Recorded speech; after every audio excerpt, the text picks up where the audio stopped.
You ask Tiger to solve. This deals with linear equations with one unknown. The final result is a equals 7. Let's solve it step by step. Simplify the expression. Expand the parentheses. Simplify the arithmetic.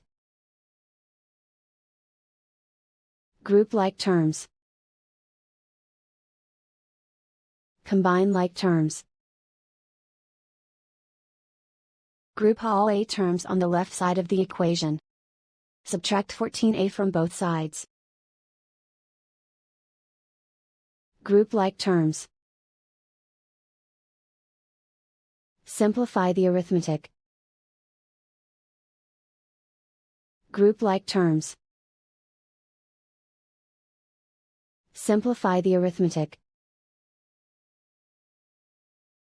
Group all constants on the right side of the equation. Subtract 25 from both sides. Simplify the arithmetic.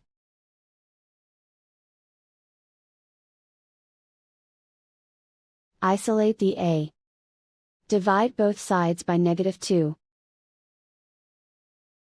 Cancel out the negatives.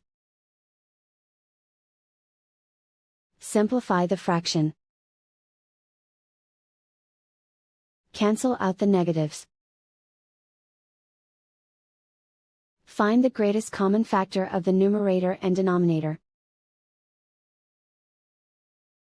Factor out and cancel the greatest common factor. And so the final result is a equals 7.